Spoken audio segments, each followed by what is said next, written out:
आज हम जानने की कोशिश करेंगे कि जॉइंट फैमिली सिस्टम के फवायद क्या हैं, इसके नुकसानात क्या हैं। देखिए, बड़ा अच्छा सिस्टम था। क्या आज के दौर में ये निज़ाम पहले की तरह मौसर है या नहीं। खवातीन वही महसूस करने लगेंगी, सास बहू के झगड़े जो है ना, ये इस एंडलेस। जो लड़कियां डिग्री लेके आ रही हैं, माँ बाप का नाम रोशन कर रही हैं, वो ससुराल में आके किन मसाइल का शिकार हो रही हैं। मैं तो कहता हूँ फिर एक से ज्यादा शादी कर लेनी चाहिए ताकि वालिदैन भी खुश रहें। दूसरी शादी का कॉन्सेप्ट आपको क्यों आया। कोई खवातीन ऐसी नहीं है जो कि अपने शौहर के लिए दूसरी बीवी ढूंढ कर रहे हैं। नहीं, ऐसी खवातीन मेरे तो सामने नहीं है। औरत की राय कोई अहमियत नहीं रखती। इस्लाम में तो जॉइंट फैमिली का कोई कॉन्सेप्ट नहीं है। वालिदैन की ख्वाहिश होती है। वेस्टर्न एरियाज में देखा जाए तो वो अपने बच्चे को पैदा होते एक सेपरेट रूम में लेके जाते हैं। वेस्टर्न सोसाइटी है, उसमें इंडिविजुअलिज्म है।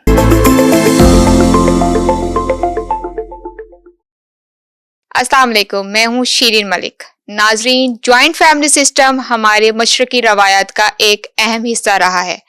एक ही छत तले कई नस्लों का इकट्ठे रहना मोहब्बत, ताउन और ख़ानदानी इक़्तिदार की इलामत समझा जाता रहा है।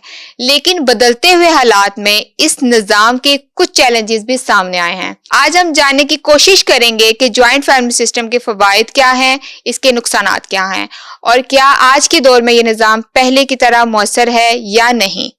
मेरे साथ स्टूडियो में मौजूद है सैयद मोहम्मद जाफरी साहब। आइए जानते हैं उनकी क्या राय है इस बारे में। अस्सलाम वालेकुम। वालेकुम, कैसी हैं आप? मैं ठीक हूँ, आप कैसे हैं? I am alright, thank you. जी बताइएगा, जॉइंट फैमिली सिस्टम हमारे नौजवानों को किस किस्म के मुश्किलात में डाल रहा है, आखिर ये क्या मामलात हैं?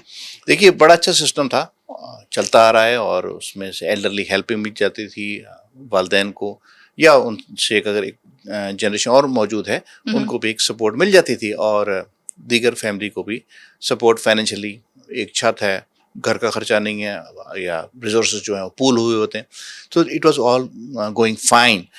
लेकिन वक्त के साथ जब ये सोशल मीडिया आया और ओवरसीज जो रहने वाले हैं उनसे कम्युनिकेशन का फ्रीक्वेंसी जो है वो बढ़ गई, राइट, एज इफ कि आप रियल टाइम में उनके साथ रह रहे हैं, नो मैटर वो किस दुनिया में किस हिस्से में है। तो ये चीज़ें उजागर होनी शुरू हो गई कि कोई प्राइवेसी भी कोई चीज़ होती है, exactly. और कोई अलहदा रहना, यानी कि पेरेंट्स और बच्चे इकट्ठे रहें और एल्डरली लोग उनके साथ मौजूद ना हो, ऐसा भी मुमकिन है, और मुमकिन है तो इसके अलहदा एक उसका मज़ा है। बिल्कुल। तो दो तरह की आई वुड से डिविजन्स और दो तरह के फ्रैक्शंस या शिगाफ दरारें ये पड़नी शुरू हो गई इसमें। एक तो ये कि जो खवातीन वही महसूस करने लगेंगी, सास बहू के झगड़े जो है ना, ये इस एंडलेस। आप टीवी ऑन करते हैं, ड्रामे जो हैं वो भी उसके गिर्द, उसी मौजू के गिर्द घूम रहे हैं। कोई उसमें कोई इम्प्रूवमेंट वाली बात नहीं है, उस चीज़ को और एक एंटरटेनमेंट की शक्ल देने की कोशिश की गई है। फिर मर्द की जिम्मेदारी है, मर्द इज द ब्रेड अर्नर, औरत की सप्रेस्ड है, वो चूल्हे से बाहर नहीं बेचारी निकलती, चाहे पढ़ लिख जाए तब भी वहीं फंसी रहती है। इस तरह की चीज़ें, और फिर इसका जो डेवलपमेंट, पर्सनल डेवलपमेंट जो है, डिसीजन मेकिंग डेवलपमेंट जो है वो सप्रेस्ड रहती है, और it takes a while to be on your own. दूसरी तरफ ये हो रहा है कि अब चूँकि स्पाउसेस या जो खवातीन हैं वो माशाल्लाह प्रोफेशनल होती जा रही हैं, तो वो भी फिर काम करने निकलती हैं। आप अपने खर्चे अगर बढ़ा लें तो फिर दोनों को काम करना पड़ता है। exactly. बच्चे फिर डे केयर वगैरह ढूंढते फिरते हैं आप, तो एक प्रॉब्लम पैदा हो रहा है। फिर ये है कि एम्प्टी नेस्टर्स होते हैं, यानी कि वालिदैन यहाँ रह गए, बच्चे बाहर चले गए, बच्चे वहाँ परेशान बैठे हैं कि मेरे वालिदैन का ख्याल कौन रखेगा। कोई अटेंडेंट्स रखे जाते हैं, कुछ नर्सेस रखी जाती हैं, फिर लोग बातें करते हैं किस किस्म की औलाद है। इंटरफेरेंस वो तो इस सिस्टम में इसका इंटीग्रल पार्ट है। तो ऐसी चीज़ें जो हैं फिर अब ये चुभने लगी हैं लोगों को। तो अब this is where we stand, और जो आप देख रही हैं ये वाकई it needs to be addressed somehow, इसको इम्प्रूव करने के लिए। जनाब, देखा ये जा रहा है कि हमारी सोसाइटी में कॉन्सेप्ट बन गया है कि जब हमने अपने बेटों की शादियां करनी है तो पढ़ी लिखी बहू लानी है, लेकिन वो सकाफती होनी चाहिए, घरदारी उसको आनी चाहिए, वो चूल्हा जलाए। तो फिर वो जो लड़कियां डिग्री लेके आ रही हैं, माँ बाप का नाम रोशन कर रही हैं, वो ससुराल में आके किन मसाइल का शिकार हो रही हैं। आपने बिल्कुल सही कहा, ऐसी एक्सपेक्टेशंस वही हैं उसको। अब वो लड़की जो है वो तालीम याफ्ता भी होने लगी है, प्रोफेशनल भी होने लगी है, लेकिन उससे जो एक्सपेक्टेशंस है वो वहीं की वहीं खड़ी हैं। तो मैं तो कहता हूँ फिर एक से ज़्यादा शादी कर लेनी चाहिए ताकि वालिदैन भी खुश रहें और इकोनॉमिक सिस्टम भी घर का चलता रहे। क्या ख्याल है जनाब, आपका? एक से ज्यादा शादी क्यों, उसी लड़की को सहूलियात क्यों नहीं दी जा रही, उसकी ओपिनियंस को क्यों नहीं आप अहमियत दे रहे, या एक पढ़ी लिखी खातून जो अपनी एक राय रखती है, अपना एक क्या कह सकते हैं उसको, मतलब उसका एक उसकी एक पर्सनैलिटी है, उस अच्छा। पर्सनैलिटी के साथ आप उसको लेके क्यों नहीं चल सकते, आप उस पर सिर्फ अपने ही क्यों सारी जिम्मेदारियों को डालना चाहते हैं, उसी से ही सारे मामलात को क्यों हल कराना चाहते हैं, दूसरी शादी का कॉन्सेप्ट आपको क्यों आया? ये भी आखिर क्या वो लड़की नहीं है? तो आपको लगता है आपको दिल से आवाज निकल रही है तो क्यों ये नहीं हर करनी लड़की चाहिए? के दिल की आवाज है, अच्छा। हर लड़की अपने राइट के लिए बोलती है। तो कोई खवातीन ऐसी नहीं है जो कि अपने शौहर के लिए दूसरी बीवी ढूंढ कर रहे हैं? नहीं, ऐसी खवातीन मेरे तो सामने नहीं है। अच्छा, सुना था शायद ख्वाबों ख्यालों में होती होंगी इस जी, तरह वो की। पुराने वक्तों का दौर होता था, अब ऐसा नहीं है, अच्छा। क्योंकि हम लेटेस्ट दौर में रहते हैं तो अच्छा, फिर ये चीजें नहीं चलिए होती। चलिए वो तो एक लाइटर नोट एक बात हो गई। वी नीड टू अंडरस्टैंड हम किस सिस्टम में रहते हैं, ठीक है, ताकि उसको फिर हम उसको आगे लेके चलते हैं कि how can be fix it, और इनको एब्जॉर्ब किस तरह किया जी, बिल्कुल। जाए। वक्त के साथ चीज़ें बदलती हैं और आपको जो चेंजेस आती हैं और जो रिक्वायरमेंट्स आती हैं, somehow they need to be addressed। तो अगर आप मुझसे पूछें कि हम किस सिस्टम में रह रहे हैं, तो मैं कहूँगा हम एक कलेक्टिव सिस्टम में रह रहे हैं। एक ऐसा सिस्टम है जिसमें आपकी जो एसोसिएशन है, आप किस फैमिली से ताल्लुक़ रखते हैं, आप किस बरादरी से ताल्लुक़ रखते हैं, आप किस ट्राइब से ताल्लुक़ रखते हैं, राइट। उससे आप जो है वो आपकी आइडेंटिटी डिफाइन होती है। जी, आपकी बिल्कुल। पर्सनल इंडिविजुअल कैपेसिटी में आप क्या चीज़ें हैं, वो तो फिर बात की बातें हैं। औरत यहाँ जो है to be fair with you, और इज सप्रेस्ड। औरत की राय कोई अहमियत नहीं रखती। औरत की जो इनहेरिटेंस है उसको दबा दिया जाता है ताकि बिल्कुल ऐसे ही है। घर की जो जायदाद है और जो अगर लैंडलॉर्ड है वो जी, जायदाद बाहर बिल्कुल। ना जाए, वो कुरान से शादी कर दी हर जाती चीज है, मुसल्लत की जा रही है लड़की के ऊपर। राइट। तो इसको अगर हम थोड़ी सी स्पेस दे दें, एक प्राइवेसी उसको दे दें, एक पर्सनल स्पेस दे दें, उसकी ये हैसियत मान लें कि औरत भी मर्दों जैसी हैं, अल्लाह ताला ने डिफरेंट कैपेबिलिटीज दी हैं दोनों को। बिल्कुल। तो अगर उसकी हम एग्जिस्टेंस को एक्सेप्ट कर लें, then we need to understand कि उसकी भी कुछ राय है, और उससे भी चीज़ें जो है थोड़ी बैलेंस आउट होना शुरू हो जाएंगे, ज्यादती वाला एलिमेंट जो है वो कम हो जाएगा। जी, that's how I am looking at it. तो एक कलेक्टिव सिस्टम में हम रह रहे हैं और एक इंडिविजुअल नहीं है। जी, जी। और फिर फैसले जो हैं वो किसी एक ऐसी हायरार्की के ऊपर होते हैं, जो भी सरबराह है उस ट्राइब का, उस घर का, जिस मॉडल में आप रहते हैं। ट्राइब में रहते हैं तो उसमें ट्राइब का सरबराह है, वो ही is the final word on any subject. जी। ऐसी चीज़ें, और उसमें फिर हम ये देखते हैं कि एक जो तकलीफ है उसमें, आप जैसे एक शीशे घर में रह रहे हैं जहाँ आप ऑब्जर्व किए जाते हैं, प्राइवेसी बिल्कुल नहीं रहती। राइट। और आपके जो फैसले हैं उन पे एक अपनी तरह से बड़ा कंस्ट्रक्टिव क्रिटिसिज्म होता है, लेकिन अब लोगों को अच्छा नहीं लगता। जब उनमें शऊर आ गया है, तालीम से उनमें शऊर आ गया है, तो अपने फैसले वो खुद करना चाहते हैं, बिल्कुल। और उसके लिए हमें उनको अलाउ कर देना चाहिए। बिल्कुल। तो इस ऐसी सिचुएशन में जहाँ आप किसी से, इस सेटअप में, कलेक्टिव सिस्टम में, आप किसी से अगर मोहब्बत करते हैं as a father, as any relation, आप किसी से मोहब्बत करते हैं, तो आपकी एक्सपेक्टेशंस होती हैं कि उस जो इससे मोहब्बत की जा रही है वो टोटल सबमिशन कर दे, जी, बिल्कुल। चाहे वो बीवी हो। यानी कि उसकी अपनी कोई चीज़ वो अपने तक अगर महदूद रखना चाहती है तो उसकी इजाज़त नहीं है। नहीं है। और टोटल सबमिशन, चाहे वो बेटी हो, वो भी टोटल सबमिशन है। तो भाई आप उसको थोड़ा सा आप स्पेस दे दें। You need to have a trust and you have to have confidence in बिल्कुल। योरसेल्फ कि मेरे साथ कोई गलत नहीं हुआ। लेकिन एक ऐसी चीज़ बन गई है कि वो that's how things are going on. तो ये प्राइवेसी स्पेस दे दें। दरवाज़ा बंद एनवायरनमेंट जो है वो बदतमीजी है, एक रिबेलियस बिहेवियर की इंडिकेशन है। भाई जी। मैं अगर कोई प्राइवेसी में अपनी बेगम से बात करना चाहता हूँ और मैं एक जॉइंट फैमिली में रहता हूँ, तो बिल्कुल। थोड़ी देर के लिए दरवाजा बंद कर लूंगा, तो क्या मुसीबत आ गई इसमें? ये तो बुराई, बहुत ज्यादा बुराई समझी जा रही है हमारे माशरे में Right. कि भाई ये दोनों लोग क्यों एक सेपरेट रूम में बैठ के बात कर रहे हैं, बिल्कुल। जबकि वो ज्वाइंट फैमिली में रहते हैं। एब्सोल्युटली। तो हर चीज जो है वो दरमियाने कमरे में लेकर आए और वहां जी। बातें करें। कोई आपने बिल्कुल। बात की, फटाफट पूरी फैमिली फैल गई, तो ये मसाइल जी। में हम घिरे हुए हैं। बिल्कुल। So that's how things are. जी, बिल्कुल ऐसे ही। इस्लाम में तो ज्वाइंट फैमिली का कोई कॉन्सेप्ट नहीं है। कहा जाता है कि अगर आप साहिबे हैसियत हैं तो आप अपनी वाइफ को एक सेपरेट घर दें, एक अच्छा माहौल दें, अपने बच्चों को अच्छा खिलाएं पिलाएं। तो फिर हमारे नौजवान ये वेस्टर्न जो हमारे इलाके हैं, जो वेस्टर्न एरियाज हैं, उनमें कॉन्सेप्ट है सेपरेशन का, सेपरेट फैमिली रखने का। तो क्या ये हमारे इस्लाम के खिलाफ जा रही है बात? नहीं, इस्लाम में कोई बंदिश नहीं है। अगर आप ये भी कर सकते हैं, लेट्स से वालिदैन की ख्वाहिश होती है कि specially when they get older कि मेरे बच्चे मेरे इर्द गिर्द रहें, आस पास रहें, तो उसका एक मॉडल ये भी हो सकता है कि आप लेट्स से जितनी भी आपकी हैसियत है उसके मुताबिक अगर पॉसिबल है, एक बिल्डिंग है, बिल्डिंग में आपने जितने भी आपके बेटे साथ रहते हैं, बेटियां तो अपने घर पे आके चली जाती हैं, तो अगर 2 बेटे हैं तो 2 फ्लोर हो जाएं, एक्स और 3 और इस तरह जी डिफरेंट जी फ्लोर्स हो जाएं जहाँ वालिदैन एक फ्लोर पर रहें और उनकी लिबर्टी भी कायम रहेगी, उनकी स्पेस जिसको मैं कह रहा हूँ, जो अब जगह उनको एक जी बिल्कुल स्पेस क्या कहना चाहिए, एक दायरेकार उनको जी चाहिए बिल्कुल कि जिसमें कोई दीवार हो वो अपने उसकी। हिसाब से रह सके, अपनी जिंदगी गुजार सके, अपनी सोच को कुछ अपने फैसले कर आगे सकें, बढ़ा सके, बिल्कुल ठीक अपना है, फैसला कर सके। तो वो चीज उसमें पैदा हो जाएगी और स्टिल यू लिव टुगेदर। या कोई बहुत बड़ा कंपाउंड है उसमें आप छोटे छोटे घर बना दें, still they will be happy to be together at the same time and have their own liberty. तो इस तरह मैं इसको जी बिल्कुल समझता हूँ, जिस तरह आपने जो कहा कि if you can afford you can have it that way as well, तो वो दोनों सही चीजें बैलेंस हो जाती हैं फिर।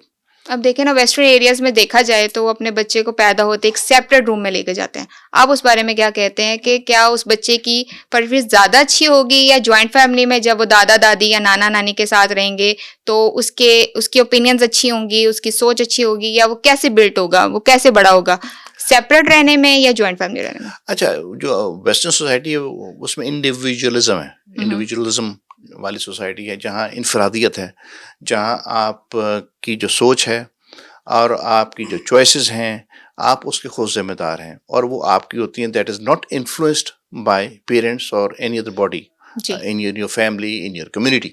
ठीक है, तो वो बचपन से अलग उसको सुलाना, उसको ये एहसास डेवलप हो जाता है, ये मेरा काम है, मी की डेवलपमेंट हो जाती है और इस तरह वो फिर आगे जिंदगी में अपने फैसले करता चलता है और जी हो जाता है। बिल्कुल जब वो शादीशुदा हो जाते हैं तो तब भी एक दीवार खिंच जाती है, यानी कि जो मैरिड है वो और उसकी बीवी या बीवी उसका शौहर एक बाउंड्री अपनी क्रिएट कर लेते हैं उसके अंदर, चाहे खातून के वालिदैन हो या मर्द के वालिदैन हो, वो उसमें इंटरफेयर नहीं करते, जी उनके मामलात में वो पसंद भी बिल्कुल नहीं करते। ऐसा ही है। तो इस किस्म का निज़ाम वो है इंडिविजुअलिज्म, तो आपकी मी और एंड माय ये चीज़ उसमें एसोसिएटेड है उसके, and that is the primary concept they are living with. लेकिन वो हमारे सिस्टम के साथ इंटीग्रेट होना बहुत मुश्किल है, उसको मैं आप बताऊंगा एज वी जी प्रोग्रेस। बिल्कुल। ये बताइएगा कि मौजूदा दौर में आप किस चीज़ को कहेंगे कि ये ज़्यादा मजबूत या स्ट्रांग हो सकती है फैमिली के लिए, जॉइंट फैमिली या सेपरेट रहने में?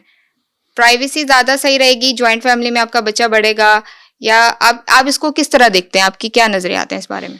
देखिए, अभी जो है हम कहते हैं कि आप जैसे कहा आपने कि बच्चे को इंडिविजुअल कॉन्सेप्ट के तहत आप पालेंगे और आप यहाँ रहेंगे, तो उसमें there is a clash, it's not the clash with the Islamic values, it's a clash with your eastern culture which is male dominated. वहाँ उसमें जहाँ मेल डोमिनेंस है वो अपना कंट्रोल रखना चाहता है और इसी तरह कंट्रोल उन्होंने मेंटेन किया हुआ है। उसमें यही है कि जो मैं कहूँगा वो होगा, फैसले मेरे हैं वही आगे चलेंगे, आपका अपना कोई फैसला नहीं होगा।